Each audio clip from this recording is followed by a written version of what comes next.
¿Qué tal? ¡Feliz día! Me da mucho gusto saludarlos en este nuevo video, en donde esta vez vamos a platicar acerca de temas muy interesantes alrededor del juicio de amparo, del amparo indirecto en especial. Estamos dentro del tema del juicio de amparo y de la unidad que hace referencia a la suspensión en el amparo directo e indirecto, pero en específico nos vamos a basar en ¿qué? Bueno, pues en la demanda, en sus requisitos, vamos a hablar de la descripción de los principios de los derechos humanos, de la jurisprudencia para cada principio y del planteamiento de los conceptos de violación en su fundamento jurídico. Es muy importante considerar también que sí recomiendo ver el video que mencionan, que recomiendan, que habla de la justiciabilidad de los derechos humanos. Está muy interesante y creo que nos da un claro panorama de lo que vamos a hablar a partir de este momento. Entonces, esta conferencia, este video, habla de los derechos humanos, de los derechos constitucionales, evidentemente de los derechos fundamentales y de las garantías individuales.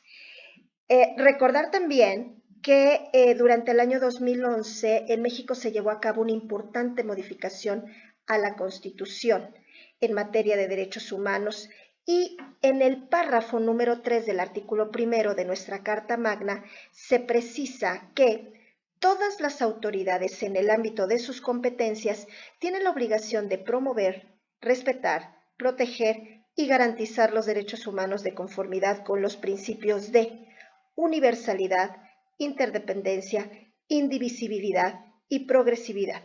En consecuencia, el Estado deberá prevenir, investigar, sancionar y reparar todas aquellas violaciones a los derechos humanos en los términos que establezca la ley. Entonces, bueno, pues primero vamos a describir estos principios de los derechos humanos y a buscar una jurisprudencia alrededor de cada uno de ellos y explicarlo con nuestras propias palabras. Ahora, ¿cuáles son los principios que debemos enumerar para definir hacia dónde vamos? Pues del principio pro persona. Me parece que es el más interesante, el más importante, es el que voy a platicar a detalle para que, bueno, ustedes puedan conseguir la información necesaria para tal efecto, que yo acerca del amparo he subido mucha información porque, bueno, tengo la fortuna de estar cursando el diplomado en juicio de amparo en la Suprema Corte de Justicia, que está promoviéndose mucho en las casas de la cultura jurídica. Van a encontrar mucha información al respecto de este tema. Entonces, hablando del principio pro persona, podemos decir que este principio ha formado parte del orden jurídico desde antes que se incorporara a la Constitución. Este principio se encontraba reconocido también en varios tratados internacionales, los cuales reconocían su aplicación e interpretación en el sentido más estricto. La interpretación que más le ha favorecido a este principio ha sido la integral, abordando la protección y también la restricción. Con lo anterior, lo que acabo de comentar, se establece como el parámetro de control de regularidad constitucional. Se debe entender que el principio pro persona se enfoca en dar atención a la obligación a que se le adjudica al Estado para llevar a cabo la aplicación de la norma más amplia cuando se trata del reconocimiento de los derechos protegidos y de igual manera a la norma más restringida. En los casos en los cuales se deban establecer restricciones permanentes al ejercer los derechos o que esos mismos derechos se deban suspender de manera extraordinaria. Ahora, para encontrar una jurisprudencia, bueno, pues podemos ir a la página de la Suprema Corte de Justicia o a JurisLex, que yo he compartido también en nuestras redes, esta página que me parece también muy sencilla para encontrar estos temas. Ahora, si ustedes ponen principio pro persona, pues les van a poder encontrar cualquier cantidad de este tipo, ya sea de tesis aisladas o jurisprudencia. De preferencia, bueno, pues si piden jurisprudencia, buscar una que sea de este tipo. El principio pro persona en una jurisprudencia, habla del criterio de selección de la norma de derecho fundamental aplicable, de conformidad con el texto vigente del artículo 1 constitucional. Es muy importante que vaya todo enfocado alrededor de estos temas. En particular, esta jurisprudencia habla de la materia de derechos humanos y menciona que el ordenamiento jurídico mexicano tiene dos fuentes primigenias. La primera, los derechos fundamentales reconocidos en la Constitución Política de los Estados Unidos Mexicanos, y la segunda, que todos aquellos derechos humanos establecidos en tratados internacionales de los que México, el Estado mexicano, sea parte. Consecuentemente, las normas provenientes de ambas fuentes son normas supremas del ordenamiento jurídico mexicano. Esto implica que los valores, principios y derechos que ellas materializan deben permear en todo el orden jurídico, obligando a todas las autoridades a su aplicación y en aquellos casos en que sea procedente a su interpretación. Bueno, pues hay muchas jurisprudencias alrededor de este tema. Yo puedo sugerir también anotar en nuestra explicación el artículo primero que acabo de mencionar y también decirles que, en mi opinión, el principio pro persona se incluyó en la Constitución política de los Estados Unidos mexicanos a través de la reforma constitucional del pasado 10 de junio del año 2011. Y alberga un criterio fundamental que se encamina a la protección efectiva de las personas. Esta reforma, como lo hemos leído en todos los textos que se habla de ella, siente el precedente más importante para abordar un real y verdadero replanteamiento alrededor del sistema jurídico mexicano, acerca de una clara y nueva concepción y una nueva posición de los derechos humanos. El artículo primero constitucional es la parte fundamental de la reforma, ya que contiene varios mandatos, los cuales se dirigen, como ya lo mencionamos anteriormente, a varias autoridades, vinculando a las normas nacionales e internacionales para así constituir el ordenamiento jurídico. En los mandatos mencionados, el artículo 1 de la Constitución, se adhiere el principio pro persona. Esto es lo que hay que hacer, lo que acabo de mencionar. Detallar el principio, traer una jurisprudencia y explicarlo y fundamentarlo y, como lo hice, motivarlo. Tenemos también el principio pro acción. También habrá que hacer lo mismo con el principio de progresividad, con el principio de prohibición, de regresión y con el principio también de interdependencia, así como con el principio de universalidad. Y también, por último, con el principio de proporcionalidad. ¿Ok? Ahora, hablando de los conceptos de violación, voy a avanzar un poquito mi texto para que vean un poco de cómo se hizo. Hay una introducción y bueno, de allí esa es la presentación que yo hice para esta tarea. Y a continuación, como lo mencioné, hablando de los conceptos de violación, bueno, pues estos conceptos hay que describirlos y yo puedo afirmar que estos conceptos se basan en el cuestionamiento del por qué el acto que es reclamado violenta los derechos fundamentales del quejoso. Esto es muy importante, se deben cumplir con los requisitos lógicos y jurídicos para poder fundamentar los conceptos de violación. En el señalamiento que hace la ley de amparo, no exige que se expresen, sin embargo, la jurisprudencia ha determinado que bastará con que el quejoso explique por qué y cómo se afectan sus derechos. Sin embargo, se aconseja argumentar. Se debe tener presente que la Suprema Corte de Justicia de la Nación menciona que los conceptos de violación deberán ser la relación razonable que el agraviado o quejoso establecerá entre los actos que se desplieguen por parte de las autoridades responsables y los derechos fundamentales que él estime que han sido violentados. Se deberá demostrar también de forma jurídica la contravención de los actos de que se trate. Por lo antes mencionado, los conceptos de violación deberán mantener una relación lógica entre su forma y su fondo, anteponiendo siempre todos los principios y los preceptos preceptos constitucionales que se piense fueron violentados. Enseguida de lo anterior, los actos que se reclamen y la conclusión a la diferencia entre cada premisa. Ahora, bueno, pues el fundamento jurídico, pues lo podemos también apoyar con alguna jurisprudencia y en particular con la Ley de Amparo reglamentaria de los artículos 103 y 107 de la Constitución de los Estados Unidos Mexicanos. Y hablando, por ejemplo, en el capítulo 10 de las sentencias, artículo 73, menciona que las sentencias que se pronuncien en los juicios de amparo solo se ocuparán de los individuos particulares o de las personas morales, privadas o oficiales que lo hubieran solicitado, limitándose a ampararlos y a protegerlos si procediere en el caso especial sobre el que verse la demanda. ¿Sí? Bueno, ahora, el artículo 74 también nos puede servir y junto con todas sus fracciones de la 1 a las 6. Y con esto, bueno, pues estaríamos finalizando esta primera actividad acerca de los temas que acabamos de tratar, que fueron los principios y los conceptos de violación.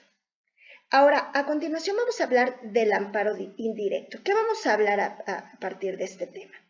Pues vamos, primero, muy importante, tenemos algunos textos de sentencias de amparo, sus efectos, motivación e interpretación. Y tendremos, como siempre, que esperar alguna sentencia que nos sea proporcionada para poderla analizar.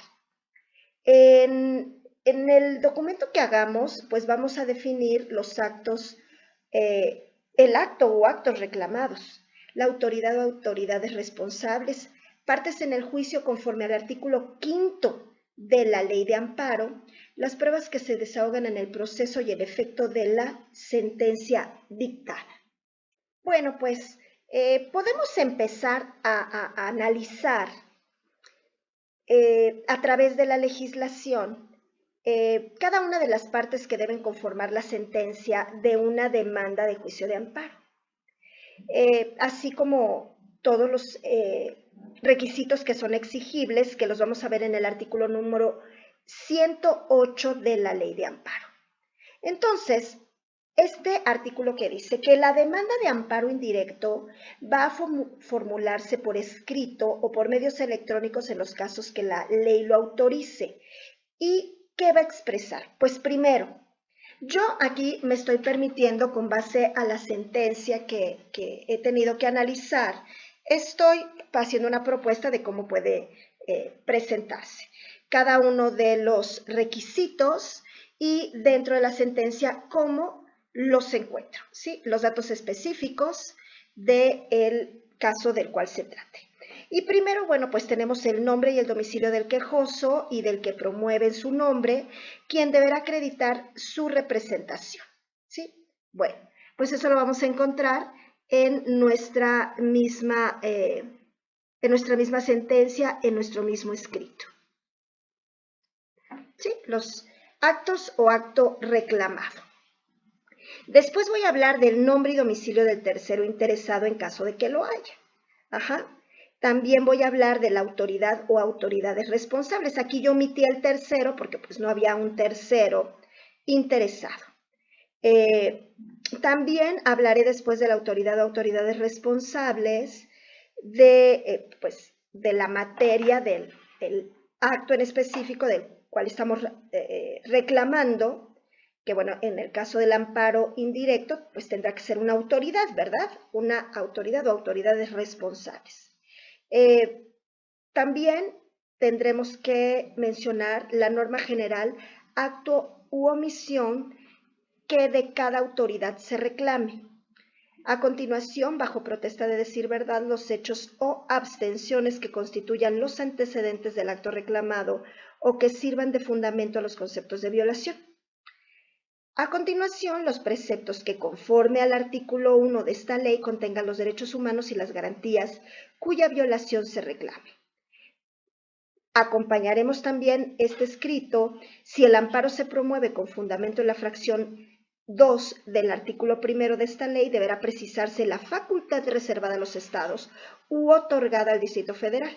que haya sido invadido por la autoridad federal. Si el amparo se promueve con apoyo a la fracción 2 de dicho artículo, se va a señalar el precepto de la Constitución General de la República que debe contener la facultad de la autoridad federal que haya sido vulnerada o restringida. Y por último, los conceptos de violación. No voy a poner todo el texto, bueno, pues para que ustedes también lo desarrollen, pero aquí ya es como una ayuda, una guía o un tip, ¿no?, de cómo se puede presentar. Es importante destacar también que el amparo indirecto va a proceder en contra de todos aquellos actos que no procedan en la vía directa o en adición a las causales de improcedencia del artículo 61 de la Ley de Amparo. En la práctica diaria, cuando usamos el amparo indirecto, le llamamos juicio de amparo indirecto. ¿Por qué? Porque estamos iniciando un proceso en ese momento jurisdiccional, ¿ok? Entonces, si ustedes escuchan juicio de amparo indirecto, pues sí, obviamente es amparo indirecto, está muy bien, vamos a iniciar un juicio. Cuando generalmente nos referimos al amparo directo, decimos recurso de amparo indirecto. Entonces allí, bueno, los doctrinarios tienen una disputa que si es recurso, que si es amparo. Pero yo creo que para diferenciarlo, sí podríamos empezar a pensar que si es un amparo directo, le llamamos recurso de amparo directo, porque ya viene de un juicio, ¿sí? Y cuando sea un amparo indirecto, podemos decir juicio de amparo indirecto, porque estamos iniciando un juicio. Ok, bueno, es así como un tip de lo que yo he visto y cómo se expresan los maestros y los doctores dentro del diplomado de amparo. Ahora, tenemos las partes en el juicio conforme al artículo 5 de la Ley de Amparo. Pues tenemos al quejoso, que ya lo hemos visto en alguna actividad anterior. Tenemos también en la fracción 2 la autoridad responsable, en la fracción 3 el tercero interesado y también el Ministerio Público en la fracción 4. Y entonces, bueno, pues aquí tendríamos que ir anotando cada uno de ellos conforme a cómo vienen definidos en nuestra sentencia. Ahí van a aparecer todos, ¿ok? Las pruebas desahogadas en el proceso, bueno, pues ya sabemos que tenemos seguramente un capítulo donde puede hablar a lo mejor de pues de los hechos, ¿no? De las pruebas desahogadas que se vieron durante todo la reclamación o la inconformidad, hablando del acto el cual no nos fue favorable por parte de la autoridad. El efecto de la sentencia dictada, bueno, pues ese también lo vamos a encontrar en la reclamación que nosotros estemos llevando a cabo. Y entonces, bueno, pues esto es todo lo que tenemos que hacer con base a la sentencia o con base al escrito que nos han dado para poder determinar cómo vamos a elaborar o cómo está contenido y conformado un juicio de amparo indirecto, ¿ok? Y bueno, pues por último nos resta redactar un escrito de demanda en el amparo indirecto. Que bueno, pues está muy interesante esta parte, pues cada quien impondrá y colocará su propio talento para poderlo redactar. Entonces, bueno, pues ángulo superior derecho, como siempre lo menciono, ¿quién es el quejoso? El ciudadano XYZ, es un escrito inicial de demanda de amparo en contra del ciudadano fulano, o sea, puede ser el director, el gobernador constitucional del estado, de tal estado, y el ciudadano fulano de tal, por ejemplo, secretario de Seguridad Pública del estado X, el número de expediente y definir la oficina de correspondencia o quien recibe esta demanda, ¿ok? Entonces, bueno, pues al inicio ya saben que tenemos nuestro proemio donde me presento, el ciudadano X en representación del ciudadano Y, en términos del artículo 108, fracción 1 de la Ley de Amparo, personalidad que se tiene debidamente acreditada, señalamos ante qué notario el nombre, número de notario y en qué ciudad se encuentra, así como definir el domicilio para oír y recibir toda clase de notificaciones.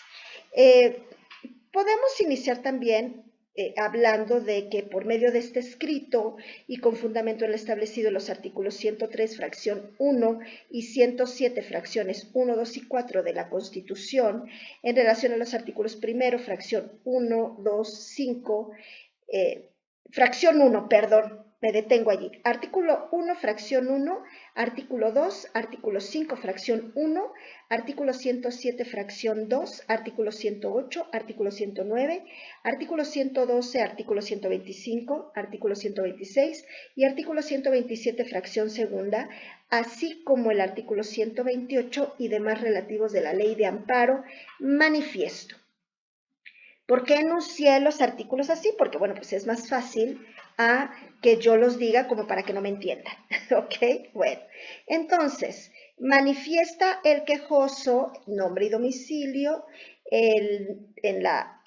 podemos enumerarlo, 1 romano, 2 romano, el nombre y domicilio del tercero interesado, si es el caso, el 3 romano, la autoridad o autoridades responsables, el 4 romano, la norma general, acto o omisión que de cada autoridad se reclame. Quinto, los preceptos constitucionales violados, allí habrá que enunciarlos. Fracción sexta, bajo protesta de decir verdad, etc. Los hechos, hay que describirlos, los conceptos de violación, y al finalizar, como siempre, por lo expuesto y fundado, pues a esta oficina, la que sea, nuestras peticiones. ¿Qué queremos que haga? Bueno, pues primero tenerme por presentada en tiempo este escrito y demandamos el amparo indirecto y la protección de la justicia federal. Podemos también incluir cláusula segunda, tercera, cuarta, solicitar a la autoridad que se señala como responsable rinda dentro del término señalado por ley su informe justificando respecto de los actos que se reclaman. Por ejemplo, esa podría ser la fracción 2 o el segundo punto. El tercero, admitir la demanda y detallar lo que estoy anexando. Y cuarto, bueno, pues solicitamos se nos expida copia certificada por duplicado de la resolución que en su momento procesal se decrete. Lugar y fecha y la firma del representante legal. Y con esto, bueno, pues estaríamos finalizando estas actividades de esta sesión y espero les sea de mucha ayuda. Quienes necesitan los formatos para rápidamente encontrarlos, redactarlos y mandarlos, bueno, pues ya saben, contáctenme por los grupos de WhatsApp del módulo 20, en la descripción les dejo el domicilio, o en el grupo de Telegram también, o cualquiera de nuestras redes sociales. Y bueno, por esta vez me despido nuevamente solicitándoles que se suscriban a nuestro canal, que activen la campanita para que les notifiquen cuando subamos un nuevo video, que le den like y que compartan. Y bueno, pues nos vemos en la próxima actividad. Hasta pronto.